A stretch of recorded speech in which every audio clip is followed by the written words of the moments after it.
on as we conclude our coverage here from the 2024 NFL Combine. We are joined by the multi-talented Trevor Sikkema, Pro Football Focus NFL Draft insider, and a little bit shell-shocked earlier today. No Marvin Harrison Jr. really all week. He opted not to do any on-field work, of course, no interviews publicly with the media. He has met with the Cardinals and supposedly he's going to do his physical. But what do you make of this process, or I guess lack thereof, from MHJ? Do you feel like he feels like he's in a position to just say, I'm going to let my tape speak for itself? Yeah, we've never really seen this before where someone just completely opted out of everything, right? I mean, you go to Caleb Williams as well. Caleb Williams says, no, I'm not doing the medical. And you can't make a guy do a medical test, but I don't feel like this has ever been done before. And he was at his podium and he said, well, I'll do medical exams for all of the teams that I'll visit with my top 30 visits.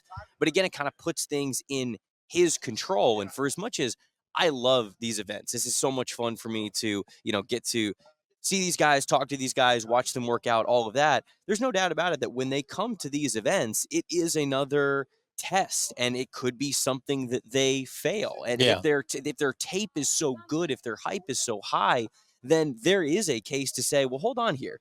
This is an element of this process that I might not be able to control as much as I want to. So it's kind of like the LeBron slam dunk contest conversation where you go, well, LeBron should do the slam dunk contest because he's great, but people already think that he's one of the greatest dunkers of all time. So why would he go prove that if the only place that he has to go is down? So Marvin Harrison might be kind of in that same line where he says, I'm already wide receiver one.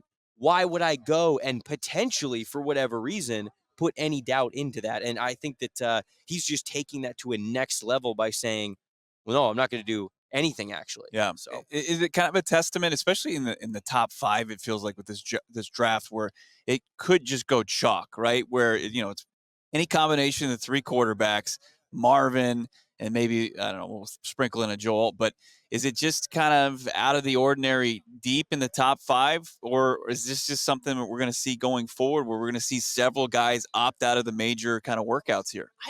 I really don't know how much this is going to become a trend because, I was having this conversation the other day with somebody and they kind of linked it to opting out of bowl games, right? I mean, Christian McCaffrey was kind of that first one where he opts out of the bowl game and people go, all right, I guess it makes sense for McCaffrey, but I can't imagine it catching fire. Well, now it has. Now, anybody who is a notable NFL draft name at all whatsoever is not playing in a bowl game. So I wonder if that is where we are going.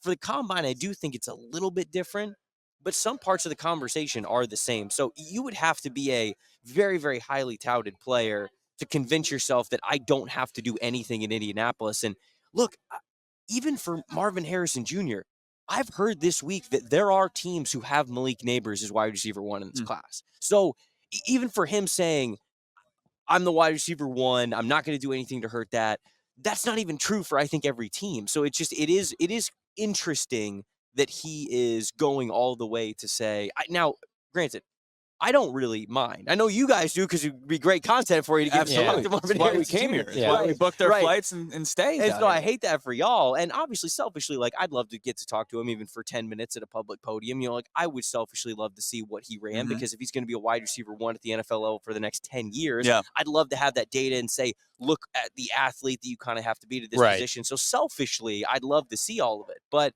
I get it from his perspective. You don't think this at all impacts his draft stock in terms of teams maybe being turned off by it? Now, he is meeting with teams privately. Yeah. We have it sourced. His meeting with the Cardinals very well. Super impressed with them. They've done their homework over the course of the season, and that's what it's about. I guess just public perception is a different thing. And at the end of the day, it's like, okay, say what you want about Caleb Williams. He's up there giving responses and giving genuine thought and answers. And I think my only pushback is on-field workouts, absolutely. Doesn't want to do his pro day, absolutely. But just to come and chat with people, I don't know. I think that's rubbing people the wrong way. I think that certainly the public loves that part of it. Right. Obviously, the media loves that part of it. Like I said, selfishly, I would love to hear from him. I would love to just, hear how he answers questions. It's such a major part of the scouting report that this is the only real peer into who they are as human beings right, that absolutely. we get in our kind of media evaluation. And he's basically saying, to hell with it, right? I mean, like, I'm going to talk to the teams, and that's really all that matters. And I don't know if there's going to be a negative ripple effect. Yeah, there's a lot of different opinions of guys in the NFL and decision makers and how they kind of come to conclusions. And so I wouldn't say that there is no backlash, Mhm. And but I do wonder just how big it is. I wonder how much teams really care that he's just not meeting with the media. if this was Caleb Williams, it would be a much bigger story I think so because of the quarterback. because you have to be a face of the franchise, right? You know, right. like if Caleb was coming here, he's like, I'm not going to do medicals. I'm not going to talk in front of the media. I'm not working out. That is a little different. Now, not throwing here, like Mhm. not testing, like you guys said, it kind of is what it is. A lot of these guys will wait for pro day anyways. But when you are a face of the franchise type of position and player that you're going to take number 1 overall, he's going to have to do this a lot. You know, Right. he was even at the podium and he said, you guys don't normally hear from me a lot. Like I don't like this, like I don't like to come out and do a lot of talking, but no matter where he gets drafted, he will have to do that. So I agree with you completely. It's different for quarterback. It's very I'm just the only thing that I have to say is I'm very interested to see how this plays out with Marvin Yeah. Harrison Jr. Right. with him not being a quarterback, having the option to do this kind of no, I'm not going to speak to the media. And I wonder what we're going to hear in the next couple of days out of here. Like, are teams really turned off by it? Do they not really care? That's what we'll see over the next And week at or the so. end of the day, it might not matter. Your colleague over at PFF, Brad Spielberger, gave us a great conspiracy theory where he believes, maybe he's got a handshake agreement or maybe not even that far, but knows he's going a certain place. And kind of a la the NBA prospects do, they don't work out for him. They don't talk to the teams ahead of them. And he just knows he's potentially going to the Arizona Cardinals. Like, we're upset that he's not here, but if it gets him to Phoenix, if he gets him to the Valley, Absolutely. this is all for it's for the better good. Yeah, I don't know. I don't. This is an interesting theory, and Brad has some good conspiracy Yeah, he's theories. great. So that's good. I like that. But if you're him, you would want to meet with the Patriots, right? At least that Well, team he right in did. front of you. Yeah, he Okay, did, so yeah. so he did in that part. So maybe that is maybe that's something that could be a reality as well, where, yeah, like you said, yeah, you have these handshakes behind the scenes where it's like, because even Caleb Williams, when he was up there at his podium section, when he was talking about not doing the medicals for all 32 teams, he was basically saying the Deion Sanders thing, where he's like, "Oh, you're picking way too low to draft me. Like, Right. I don't have to do medicals for you. Right. Like he doesn't And care." Vegas would understand. Like, say it's the Raiders. The Right. Raiders are probably like, yeah, we're not within Yeah, striking and distance. like I don't know, like any team that's picking, back into the first round or something, there's like, why would I put myself through your doctors and your medical exams? You're not going to draft me. So maybe this is a little bit more of a trend where players are having a little bit more power during this process. Yeah, selfishly, I hope that's not the case. But of course, the players do what's best for them. And I do think Marvin is an anomaly because of the talent that he is. But I also remember, like, once upon a time, Julio Jones coming to the combine doing everything, right? Yeah. I mean, his freakish once upon a time testing performance. I would love to, That's to such be a able. back in my day thing. It Back is. in my day, It these is. players did everything. They worked out.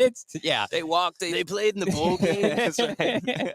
All right, we'll pivot off of Marvin at least temporarily. Let's talk a little Joel because we know interview with the Cardinals went really well. They like him a lot, but then we talk to people here, and either publicly or privately from other teams, it's just like they're kind of lukewarm on him. Like we've heard Mike McGlinchey, we've heard Nate Soldier comparisons. Like is Joe Alt a reach at number 4 if they opted to do that? In your opinion? I don't think so. I think that I think Joe Alt's a fantastic offensive tackle prospect. I think we're bored of him at this point. I and think that's what's also and, happening. and it's like you look at this guy and excuse me, how productive that he has been for Notre Dame and how he got on the field very, very young, and he's been exclusively the left tackle for this team. And I just there's not a lot of holes in his game, Yeah. right? I mean, like, is he this like crazy Teron Armstead type of freak athlete? No. I mean, like, are there players who are maybe a little bit more powerful than him? Sure, but the floor is so high for him as an offensive tackle. I feel like he's very technically sound. I feel like there's not really any assignments that are going to give him nightmares at the next level. Is he going to lose? Sure, sometimes, but it just that experience, that usefulness, and the high floor of what he could bring to an offensive tackle spot. I mean, especially for a spot like Arizona, like you guys are kind of referencing. You get Paris Johnson Jr. on one side and Joe Alt on the other. I mean, that is absolutely one of the best young offensive tackle combos in the league, and something that you're hoping that you can plan on for 5 years, Right. and anything above 5 years, I think in the NFL is kind of just an if you're lucky thing because this league changes all the time. But you set yourself up for dominance in the trenches like that. And I'm always a fan of those kinds of moves. So at 4, maybe I kind of look at it at number 4, and it's less about 4 specifically and more of like, do you consider this guy within this range? Because what Austin Fort showed last year is I think they would have taken Paris at 3. Agreed, Right? 100%. And they move all the way back to 12, which is well outside of where I think Paris's range would have been. Yep. And then they weren't afraid to do what they needed to do to go back and get him within his range. So for me, like, the conversation isn't, I know you kind of have to talk about number 4 because it's like, if push came to shove, would you take him at 4? But if you're comfortable with him in that next tier of prospects outside of maybe the elite, like, okay, Marvin is option 1. Right. What's plan B? Right. You know, is it a handful of these players? And I think Joe Alt will be in that category. So I think they'd be happy with him there. But I also think it's an opportunity where, again, he has a chance to wheel and deal a little bit to maybe get up and down and still come away. It doesn't galvanize a fan base like Marv would. Like, it's a meat and potatoes thing. To be able to set and forget, though, your tackle position, as you said, for a half decade, right? That's pretty unbelievable, right? Yeah. But, you know, in Alt, maybe, like, at this point of the draft season, it's prospect fatigue, like, kind of as you went over. I think it is. But then you start to see, like, it thaws out once they start working out. And last night we saw some pretty impressive defensive players get out there. Yes. From Dallas Turner to Byron Murphy II, Fiske, who showed up on, I think, a lot of people's radar. Like, who impressed you the most? Yeah, I mean, I definitely think that Dallas Turner, it starts with him. I mean, this guy was a 90th percentile athlete in basically all the drills that you would want him to be: the 40-yard dash, the 10-yard split, the broad jump, the vertical jump. But then on top of that, he shows up a little smaller in height. He was just under 6'3", which is, I think, around 20th percentile for edge rushers. However, massive wingspan, 89th percentile wingspan. So this guy's 20th percentile height, 89th percentile wingspan. He's like almost 6'3", and I think he had a 6'9", 6'10" wingspan. So that's exactly what you want as an edge rusher. And you see that in his game too. He bases a lot of his pass rush profile after that long arm move. And then once they kind of start to go, okay, I got to adjust for this, then he goes to different stuff. I asked him earlier this week about kind of his weight journey at Alabama. He said that he actually showed up to Alabama at 260, but he's like, it was a COVID 260. Like, okay. You know, I've been eating, I've been inside. Like, and I got eating. right now after 5 days here. Exactly. Long draft season for all of us. Kilroy's on me. Right. So he said he was 260. When he actually got on the playing field as a freshman, he was 240. Sophomore year, played 245. This past year, played 255. He said, I'm most comfortable at 245, so it'll probably be between that 245, 250 range. And that caliber athlete that he was yesterday, I think, shows up all around his tape. So he's really impressed me. Did you see Monty Austin Fort's reaction to his 40? Oh, was that Monty? They Yeah. showed somebody's reaction to him, and I was like, I don't know who that is. I gotta, He was doing like the Shaq shimmy. Yeah. And then people ran with it like, oh, they just showed their hand. They're going to take Dallas Turner at 4. And it's just like, come on. Just be excited that the guy ran well. That's right. Yeah, he's just a guy who loves ball. So, look, I think Braden Fisk was great as well. He had incredible testing numbers, led the interior defensive lineman in basically all of the major categories: broad jump, vertical jump, 40-yard dash. Byron Murphy was right behind him. And I just, like, if Braden Fisk didn't test, Byron Murphy, we'd be talking about him today. It's like, oh my God, look what he did at almost 300 pounds. But Fisk was just a little bit better in every single category. So we're talking about those two guys, and they had fantastic days too. Oh, the other, Peyton Wilson, baby. NC State linebacker. We don't talk about off-ball linebackers on this show. Sorry, we don't do that. You're right. There was a 2-year stretch there where people are. He's LB1 for me, and so I was just when I saw the 4.44, I was like, "Let's go, baby!" I had a little awesome moment myself. So. We will root for him from afar. Time will heal those wounds for another team. For Cardinals fans after they went back-to-back off-ball linebackers. Simmons and Zayvon Collins back-to-back. We're scarred from that. I should have known my audience better. You're right. I shouldn't have brought that up. You're good. Is this a historic receiver offensive line class in your opinion? Like, based on ones you've scouted, you've got people, Trevor, that are saying, double-digit receivers could go on the top 40 picks. I've seen offensive linemen upwards of 12 to 15 go on the top 40.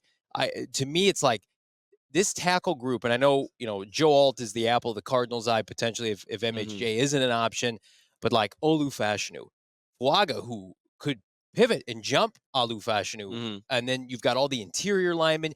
I saw a mock draft J.C. Latham going in the top 10. I think it speaks to the depth from both of these classes. Yeah, time will tell whether it's historic or not. But I will just say that this class has a lot of players that give you hope, right? That you can look at and really feel good about investing in. It doesn't mean that they're perfect. It doesn't mean that they're going to work out for sure. But there are so many offensive linemen that you go, man, we can work with that. There are potential starter traits from these players. And so, I agree with you. I think that we could get double-digit wide receivers in the top 50. I think that there's man, 12, 13 offensive linemen that could all go in the top 50 as well. It's just it's such a alluring group that if you have a trench need or a pass catching need at all whatsoever, it's easily tempting to put them in mock drafts to these certain teams. So yeah, it's I've been having this conversation all week long where you go through these draft plans with some of these like teams and different outlets that I'm talking to, and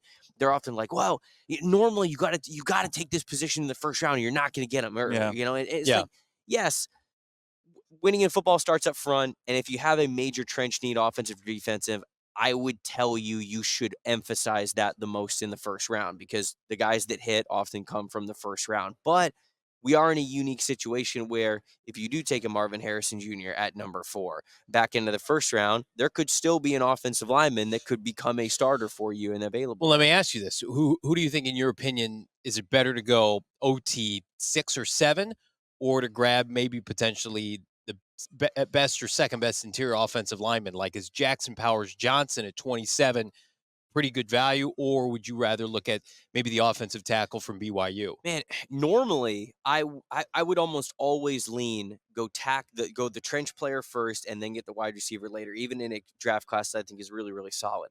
But in this case, I think I would go Marvin Harrison Jr. at 4, and then I'd opt for whatever. And it doesn't necessarily have to be at 27 either because they've got some extra firepower. Yeah, So they're like 35 too. right, if they've got a couple of offensive linemen that are kind of moving down the board around 20, 21, 22, all of a Mhm. sudden you start picking up the phone. You're like, hey, we got some Yep. extra ammo. Let's go Yeah. get this guy. Three Yeah. thirds. So that's why I think that um, I would rather go get because Malik Neighbors, Romo Dunze, Marvin Harrison Jr., they're not getting out of the top 10. No. So I like the wide receivers after that, but it's not that same type of big impact. I like Brownie Thomas Jr., I like Troy Franklin, I like A.D. Mitchell, I like Lad McConkey, and Yeah. those are good football players, but you got a chance to, especially with the luxury of taking Paris Johnson Jr. last year, Yes. you give yourself a chance to have some flexibility, right, left tackle kind of a feel. If you want to move him back to the left tackle, I feel like there's a lot of right tackles, Amarius Mims, J.C. Latham, Tyler Guyton, guys like that who have already played right tackle who might be easy plug and play guys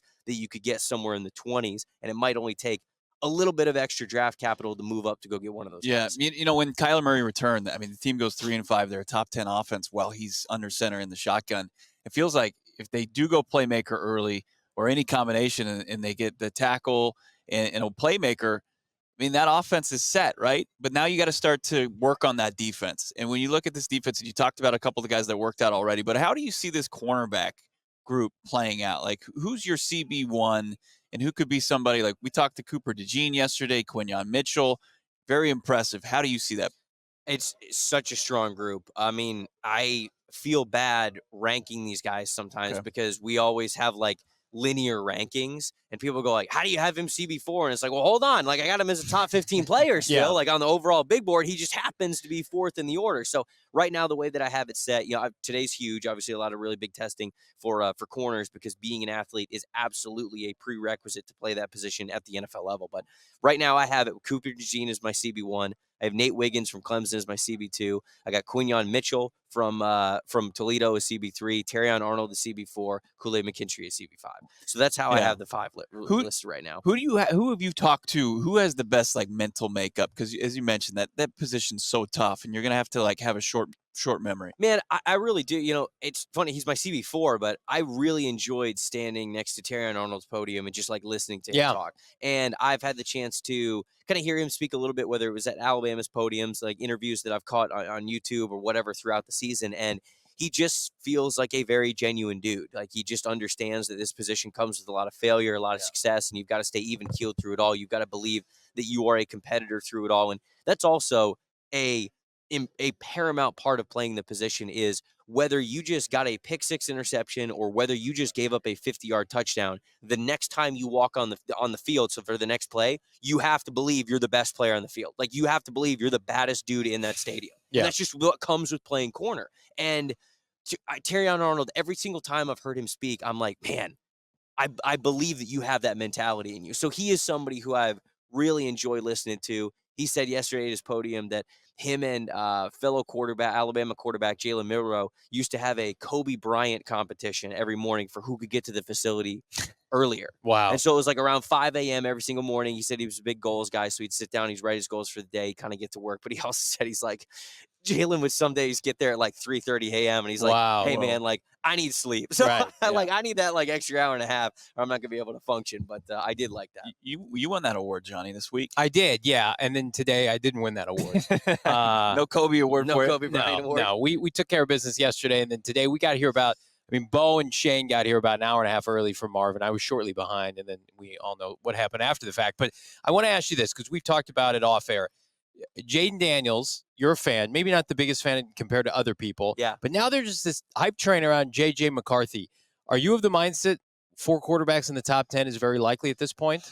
I think it's possible. I don't know. Very likely. I'd be much more confident if you put that number to top 13 because then you throw in teams like the Minnesota Vikings, the Denver Broncos, and the Las Vegas Raiders that are picking 11, 12, and 13. So if you said, are we getting 4 quarterbacks in the top 13? I'm going to tell you yes. Because I think that's the way that it's going to go. We're going to get 3 that go in the top 5. I think JJ is trending upwards towards that direction. I think one of those teams that doesn't hit on Kirk Cousins or whatever happens with Russell Wilson. I don't know if he's even available before the draft. I don't know what that timeline is going to look like because, whether or not Denver moves on from him, like how quickly then is the post-June release? Like, are we actually getting movement here? Is he actually going to get signed before the draft? So I have no idea how that's going to play out, but there are more teams that need quarterback changes than there are valuable quarterbacks available in free agency. So that's why I think we are going to get J.J. McCarthy in the top 13. I think we get 5 quarterbacks overall in the first round. I think Nick somehow finds his way into the first round, and those are the top 5. You were right about Fisk, and you were right about Peyton Wilson, guys who've been under the radar and probably people became more aware of them.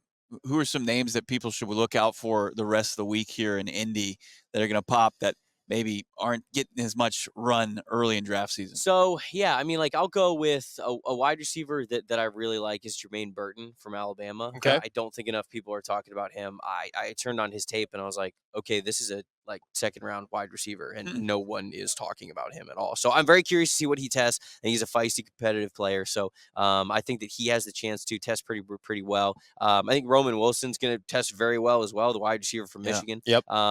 Not sure if that's too much of a surprise anymore after the year that Michigan had. I'll say another one. I can't remember if I mentioned him on this show the last time I was on with you guys, but Max Melton's the corner from Rutgers. Yeah. He is one of my guys. I really liked him coming into the season.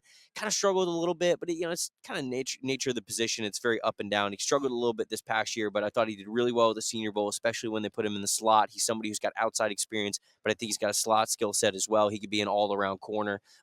He is somebody who I feel like could be a versatile pick even for the Cardinals to be an inside-out type of a guy. I've been told that he's going to test pretty well, so I'm really looking forward to that too. Are we standing in the way of completing the gauntlet for you where you get to go home now after 4 consecutive events when you talk about this guy's been to the Shrine Bowl, he's been to the Senior Bowl, the Super Bowl, and now the 2024 NFL Combine? Yes, this was the true gauntlet of media. Let's just do 30 more minutes with Trevor. No, we would never do that to him. In about 30 seconds when I get off of this, I got to go to a different table. Gotcha. So it's not, from here to a plane. But no, it's always good to be with you guys. These are always, I always enjoy our chats, whether it is in Vegas, whether it is at the Combine, whatever it is. So I appreciate it. I say this with all due respect because I don't want to in any way make Marvin Harrison Jr. mad, but a guy who actually comes and shows up to talk. All right, don't do that to me. Don't do that to me. Don't do that to Our me. guy. But I appreciate you. Trevor Sikkema. What do we got? What's coming out immediately after the Combine? I'm sure you got something dropping on PFF next week. Yeah, so